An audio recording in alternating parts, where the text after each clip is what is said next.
X service مین کا concept وکلا میں نہیں ہے۔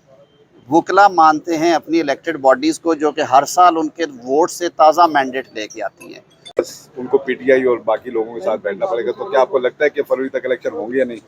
نہیں، الیکشن یقیناً ہوں گے، اور الیکشنز کے علاوہ کوئی اور حل ہے ہی نہیں ہے۔ دیکھیں، آئین میں جو ایک طریقہ کار دیا گیا ہے اس کے مطابق ہی الیکشن کمیشن نے حلقہ بندیوں کا فیصلہ کیا۔ جب ہم بھی ملے ہیں بطور ایک سیاسی جماعت کے پی ایم ایل این کے ڈیلیگیشن کے طور پہ الیکشن کمیشن کو ان کی دعوت پہ، تو یہی بات ہوئی، اور ہماری جو تجاویز تھی اور دیگر جماعتوں کی تجاویز کو سامنے رکھتے ہوئے الیکشن کمیشن نے کہا کہ ہم حلقہ بندیوں کا پروسیس اور تیز کرتے ہیں، اور آپ نے دیکھا کہ انہوں نے ایک ریوائز شیڈیول بھی دیا، اور اب اس کے باوجود وہ کہہ رہے ہیں ہم اسے اور پیچھے لے آئیں گے۔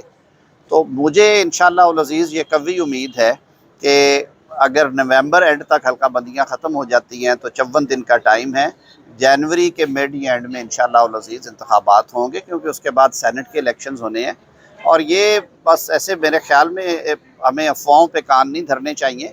کانسٹیٹیوشن نے ایک طریقہ کار وضع کیا ہے، آرٹیکل 51 کلاس 5 میں یہ ہے کہ آپ حلقہ بندیاں کریں گے، اور حلقہ بندیاں ہونی چاہیے۔ 40 ارب روپیہ لگا ہے آپ کی سینسس پہ، ڈیجیٹل سینسس پہ، اس کی وجہ سے شہری دیہی علاقوں کی آبادی میں بہت فرق آیا ہے۔ کئی اضلاع میں 1 حلقے تھے، اب وہاں پہ 2 ہوں گے، کئیوں میں 2 تھے وہاں پہ 1 آ جائے گا، کیونکہ اب حلقوں کا سائز بڑا ہوگا، آبادی کیونکہ اتنی بڑی ہے کہ سیٹیں نہیں بڑھ سکتی۔ تو پہلے یہ 6.5-7 لاکھ پہ حلقے تھے، اب 8-9 لاکھ کے درمیان جائیں گے، تو اس کی وجہ سے یہ چیزیں جو ہیں یہ فرق پڑے گا اس میں انشاءاللہ۔ اچھا، ایک بات اور کہ کل یہ کہا گیا ہے کہ وکلا نے اب تحریک شروع کر دی، اگر 90 دن میں الیکشن کا پروسیس کمپلیٹ ہوتا ہے، وکلا پشاور سے تحریک، تو کیا آپ بھی تو وکلا تحریک بار کی الیکٹڈ باڈیز شروع کریں گی جب بھی ایسا موقع آیا۔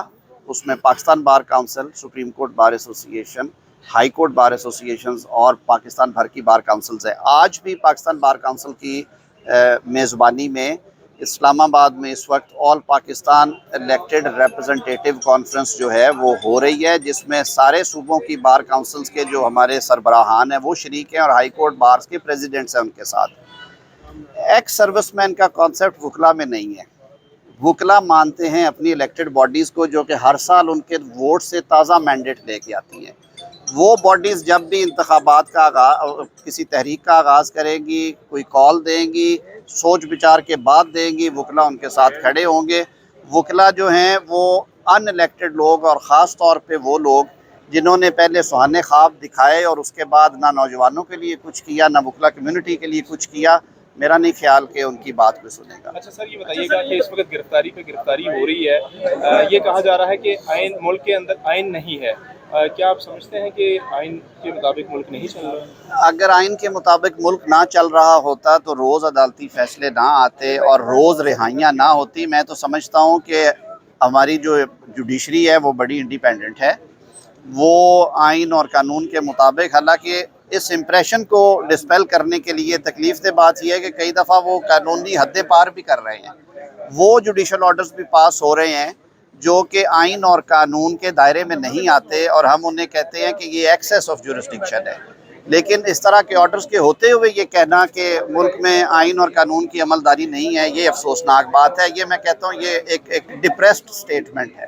سر، ملٹری کورٹس کے حوالے سے آپ کیا کہنا چاہیے؟ آپ اپنا موقع سامنے رکھیے گا کہ ملٹری کورٹس بننی چاہیے؟ بالکل نہ بننے یا بننے والا سوال نہیں ہے، مسئلہ یہ ہے کہ جو آپ سوال پوچھنا چاہ رہے ہیں کہ آیا جو ٹرائل سویلینز کے انڈر دی آرمی ایکٹ ہیں وہ قانون میں اجازت ہے کہ نہیں، یہ معاملہ سب جوڈس ہے سپریم کورٹ آف پاکستان میں، اور آپ نے دیکھا کہ 3-4 ماہ کے باوجود گزرنے کے باوجود وہاں پہ کوئی انجنکٹیو آرڈر نہیں آیا۔ وہ اس لیے نہیں آیا کہ جو قوانین ہیں موجودہ امینڈمنٹ سے پہلے والے آرمی ایکٹ اور آفیشل سیکرٹ ایکٹ، اس کے تحت اگر سویلینز حملہ آور ہوتے ہیں، داخل ہوتے ہیں، ٹریس پاس کرتے ہیں، وینڈلزم کرتے ہیں، وہاں سے چیزیں اٹھاتے ہیں، ڈاکومنٹس اٹھاتے ہیں، تو وہ ٹرائی ہو سکتے ہیں انڈر دا آرمی ایکٹ، اور اسی وجہ سے وہ ٹرائل ہو رہے ہیں، اور اسی وجہ سے شاید انجنکٹیو آرڈر بھی نہیں آیا۔ اچھا، آخری سوال صاحب، جو 9 مئی والے واقعہ میں جو ملوث کیے گئے ملٹری ایکٹ کے تحت، کیا درست ہے؟ وہی میں نے ساری یہ وضاحت دی ہے آپ کے سامنے کہ جو ایگزسٹنگ لاز تھے جو 1954 سے 1952 سے چلے آ رہے ہیں، ان کے تحت بالکل وہ ٹرائل ہو سکتے ہیں، اور اسی وجہ سے کیونکہ معاملہ سپریم کورٹ میں سب جوڈس ہے، میں اس سے زیادہ نہیں کہوں گا، اسی وجہ سے شاید انجنکٹیو آرڈر بھی پاس نہیں ہوا۔ کیا کہتی ہے کہ ملٹری ٹرائل ہونا چاہیے سویلین کا؟ وہ لوگ جنہوں نے آئین اور قانون کو بالائے طاق رکھتے ہوئے جناح ہاؤس اور دیگر جو ہماری عسکری تنصیبات ہیں اس پہ حملہ کیا، اس کو تہو بالا کیا، اس کو آگ لگائی، گھروں کی حرمت جو ہے اس کو پامال کیا، قانون اجازت دیتا ہے ان کے ٹرائل ہونے چاہیے۔ کسی بے گناہ کو، کسی معصوم کو، کسی بچے کو اس ٹرائل میں نہیں آخری بھیجنا بات چاہیے۔ یہ بتائیے، یکدم ڈالر کہاں پہنچ گیا، مہنگائی کہاں پہنچ گئی؟ نگران وزیر اعظم صاحب کہتے ہیں جی کہ مجھ پہ الزام نہ دھرے، جو پیچھے سے آ رہے ہیں میں اسی کو لے کے آگے چلوں، تو بتائیے کس کا قصور ہے پھر؟ دیکھیں، اس کے لیے ہمیں ایک گرینڈ اکنامک ڈائلاگ کی ضرورت ہے، یہ قصہ اتنا مختصر نہیں ہے۔ 2017 میں جب سب کچھ ٹھیک تھا، جب ڈالر 106 روپے کا تھا، جب گروتھ ریٹ 6.5 تھا، جب مہنگائی کی شرح سنگل ڈیجٹ میں تھی، جب پاکستان G20 میں جانے کی تیاریاں کر رہا تھا، تو جو اسپیشل پروجیکٹ لایا گیا تھا اس ملک کی بربادی کے لیے، وہاں پہ ہمیں کھل کے بات کرنی چاہیے، اور جو اس میں ملوث ہیں ان کے خلاف بولنا بھی چاہیے، اور اس کا تدارک بھی ہونا چاہیے۔ اور اس کے لیے میں پھر کہوں گا کہ دس از ہائی ٹائم کہ ہمیں ایک گرینڈ پولیٹیکل اور اکنامک ڈائلاگ کی ضرورت ہے۔ سیاسی استحکام کے بغیر معاشی استحکام نہیں آئے گا۔ اگر ہم اس طرح چلتے رہیں گے تو اور زیادہ بربادی کریں گے۔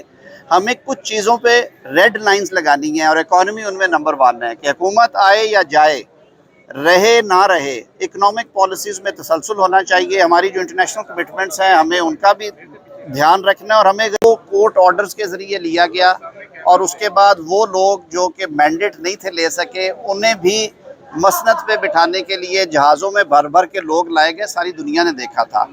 یہ پورا سال حکومت رہی ہے، 3 دفعہ اٹیمپٹ کی ہے دوبارہ ڈسلوج کرنے کی، 2 دفعہ ووٹ آف کانفیڈنس دیا ہے وزیر اعظم شہباز شریف نے، لوگوں نے اپنی مرضی کے ساتھ۔ اور سب سے بڑی بات میں یہ کہوں گا کہ سب سے بڑا نقصان اگر آج جو تقریریں کر رہے ہیں کیا ہے، وہ ایک انا پرستی تھی، ایک ضد تھی کہ کبھی کوئی الیکٹڈ ہاؤس بھی چھوڑ کے جاتا ہے، پارلیمان چھوڑ کے اگر آپ گھروں میں بیٹھ جائیں گے اور سڑکوں پہ نعرے لگائیں گے تو پھر یہی ہوگا۔ بہت شکریہ۔ وہ کورٹ آرڈرز کے ذریعے لیا گیا، اور اس کے بعد وہ لوگ جو کہ مینڈیٹ نہیں تھے لے سکے انہیں بھی مسند پہ بٹھانے کے لیے جہازوں میں بھر بھر کے لوگ لائے گئے، ساری دنیا نے دیکھا تھا۔ یہ پورا سال حکومت رہی ہے، 3 دفعہ اٹیمپٹ کی ہے دوبارہ ڈسلوج کرنے کی، 2 دفعہ ووٹ آف کانفیڈنس دیا ہے وزیر اعظم شہباز شریف نے، لوگوں نے اپنی مرضی کے ساتھ۔